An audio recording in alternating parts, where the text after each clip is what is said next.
Y aura-t-il vraiment un accord final entre la RDC et le Rwanda? Déjà, le 11 au 12, Félix est attendu à Luanda, c'est-à-dire demain, et après-demain, Félix sera à Luanda. Comment va-t-il encore se retrouver les 13 aux États-Unis? Bonjour, bonsoir, nous vous saluons de partout où vous êtes en train de nous suivre. Nous, c'est Analysons Congo. Venons chaque jour analyser, réfléchir, parler avec vous des sujets importants, des sujets qui ont trait à la situation politique, diplomatique de la RDC ainsi que de la région du Grand Lac. Aujourd'hui, nous sommes le 10 du mois de novembre. Après un long moment de tractation, de discussion, tout le monde mettait sa tête, on s'imaginait que d'ici les 13, on va avoir quelque chose. Alors, abonnez-vous, likez, partagez, restez connectés. Si vous me donnez 5K de likes, vous serez le plus gentil. La communauté Analysons Congo, nous savons que nous sommes une grande communauté. Alors, revenons à la matière. Nous sommes le 10 novembre 2025. Dans 3 jours, ça va faire les 13. Et nous avons tous suivi que plusieurs fois, nous-mêmes nous en avons parlé, on a analysé et on a dit que la semaine du 13, c'est-à-dire le 13 novembre, la signature qui avait raté pour le 27 octobre, on va la voir quand même le 13 novembre. Mais sauf que cette signature, vous savez que ce n'était que la signature de 2 présidents devant Donald Trump pour amener à ce que les gens concrétisent ce qu'ils sont en train de se dire. Alors, certainement, tout le monde attendait. Nous avons vu le président au Brésil, je pense que c'était le 7. Oui, le 7. Il dit que il était même en train de se vanter que le pays Tozotambusamboka bien, et bientôt là, tout ce que vous voyez, ça va finir, puisque nous allons obtenir la signature. Il va y avoir la signature de l'accord. Moi, je vous ai dit il y a 48 heures que j'ai fait une vision. Et dans la vision, tout était confit. Confit, si je peux le dire. Et à partir de ces jours, j'étais en train de me poser la question. Y aura-t-il vraiment signature le 13? Bon, aujourd'hui, nous sommes le 10. Logiquement, si Félix est attendu à Luanda le 11 et le 12, c'est-à-dire il y a des choses pour lesquelles il doit travailler avec son homologue angolais,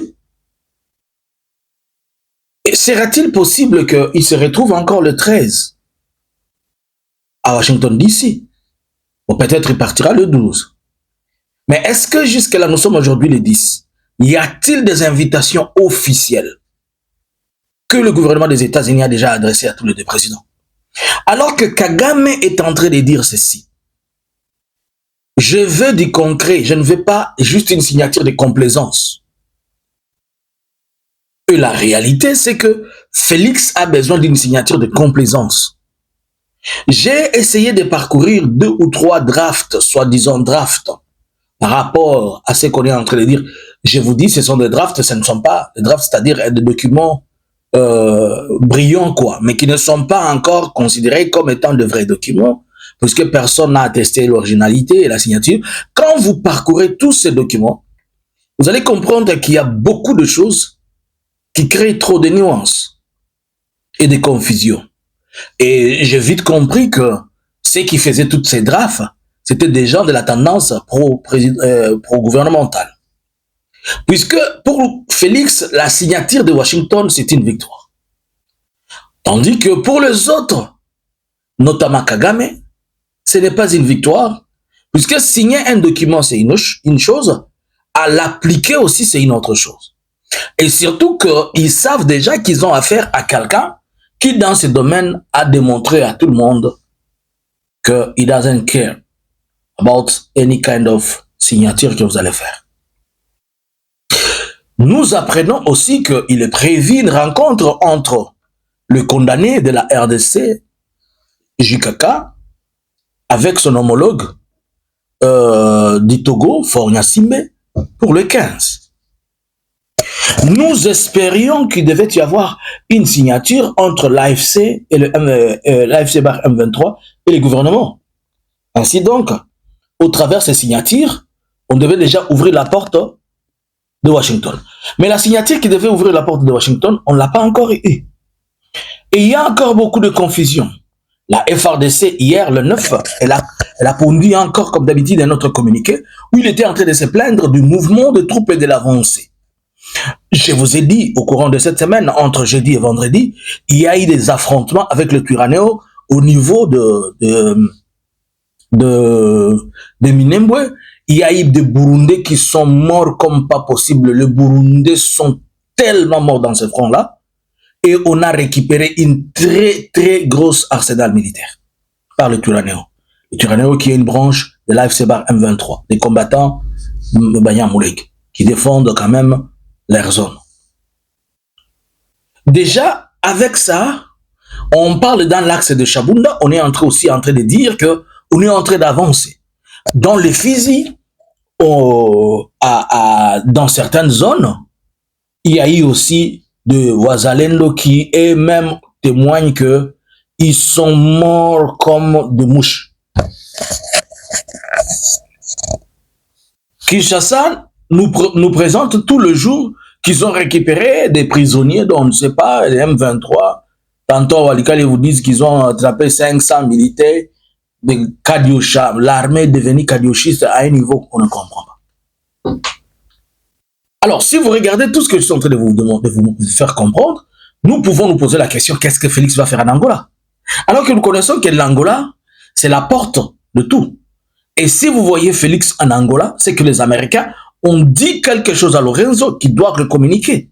Puisque Lorenzo, il sait que les gens ne comprennent pas, Lorenzo, c'est le médiateur choisi par les Américains dans ce conflit.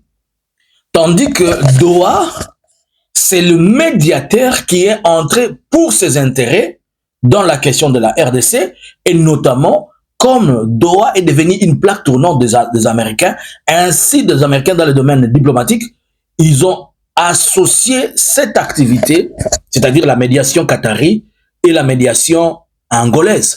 La médiation angolaise qui est quelque part la médiation américaine, elle a déposé tout entre les mains des USA, qui a continué avec Wangler, Kaikwamba et Olivier Ndoumire jusqu'à obtenir cette signature-là. Le Qatar est dans la chose à cause de l'argent, c'est-à-dire le Qatar a déposé des milliers de son argent. Et récemment, vous avez 6, c'est au mois de février, qu'il a pris BCA Mining, une partie aussi de BCA Mining, il est devenu aussi actionnaire là-bas. Vous connaissez, nous connaissons tous les affinités des Qataris avec l'Est de la République. Si vous remontez même à l'Empire ottoman, vous allez comprendre que lorsqu'il de la traite négrière, ils sortaient de la Tanzanie vers Zanzibar, ils entraient dans les Kivu vers le Maniema pour prendre les esclaves et les amener jusqu'à monter vers Oman.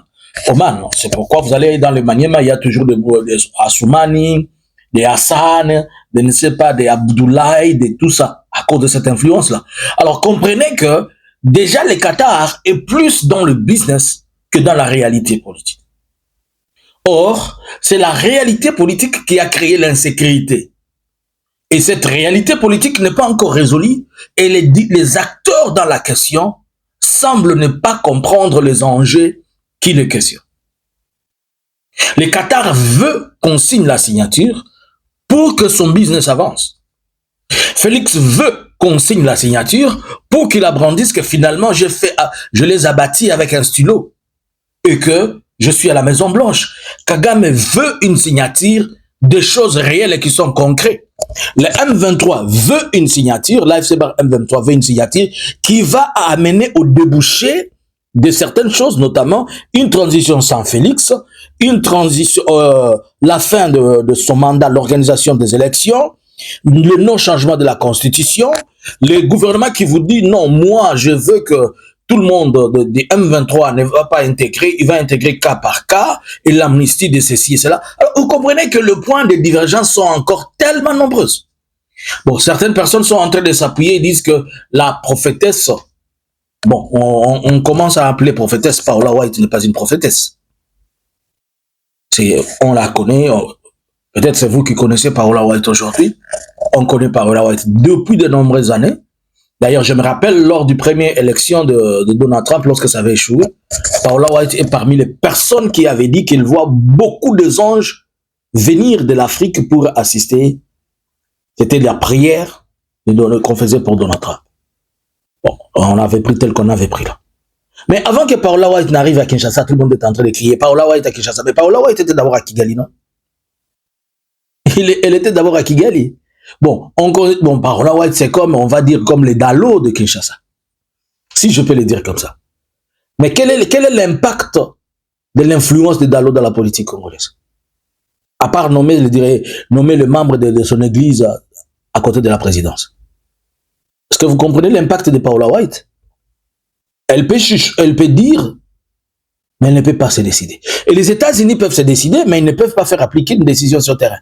Puisqu'elle appliquer, c'est autre chose. Alors, maintenant, les volontés de tout le monde est devenue presque mélangée. Est-ce qu'il n'était pas très tôt? Tout le monde n'est pas pressé dans ces choses. Tout le monde est pressé. Donald Trump est trop pressé. Alors qu'il ne maîtrise pas les enjeux. Même quand on vient lui expliquer, il revient à lui plus tard. Félix est pressé, puisque Félix veut démontrer aux Congolais qu'il a résolu les conflits avec une signature. Il a chassé les gens qui ont qui ont perdu leur sang. Impossible. La M23 était dit, il faudrait que Félix tombe ou bien ses institutions, qu'on recommence. Nous avons encore des gens qui sont dans l'ombre, qui sont aussi trop puissants et trop forts, que nous sommes en train de faire semblant. Pourquoi Kabila doit avoir une rencontre avec Faure Gnassingbé? Or, vous savez les affinités qu'il y a entre Faure Gnassingbé et Félix. Félix utilise souvent Faure Gnassingbé pour X ou Y. C'est Gnassingbé qui a été l'orateur, nous pouvons dire, l'orateur à leur conférence humanitaire à Paris. Avant que Félix n'aille au Qatar, il avait fait 5 heures de temps à l'aéroport du Togo pour voir Gnassingbé. Alors certes, Félix va écouter un message en Angola que les Américains transmettent. Et Gnassingbé a un message de Félix qu'il aimerait transmettre à Kabila. Tu vois, voilà. Or, c'est le compartiment, mais nous allons dire la branche non visible de l'iceberg et qui agit beaucoup plus dans la diplomatie. Elle est trop influente et trop impactante que les gens ne sont pas en train de comprendre. Il n'y a aucun mécanisme qui démontre que Félix a la volonté d'amener les gens vers le dialogue. Non, même pas la volonté politique. Il y a certaines rumeurs qui disent que non, Félix est devenu, il est d'accord qu'il y ait un dialogue dans un pays étranger, que ça se passe dans un pays étranger pour garantir la sécurité de tout le monde et pour permettre à ce que tout le monde vienne. Mais nous connaissons tous Félix. Quand Félix dit oui, c'est-à-dire il dit non. Quand Félix dit non, c'est-à-dire il dit oui. Et quand il dit je veux, c'est qu'il veut dire je ne veux pas. Quand Félix sourit, c'est qu'il est en train de t'insulter. Lorsque Félix t'insulte, c'est qu'il t'a déjà tué. Alors vous comprenez que dans toutes ces choses, nous sommes en train d'aller vers la dérive. Je vous pose la question, croyez-vous que d'ici les 13, il y aura une signature? L'histoire les tournées. Moi, je ne fais que demander à vous le clavier. Bonjour, bonsoir. Analysins Congo subscribers.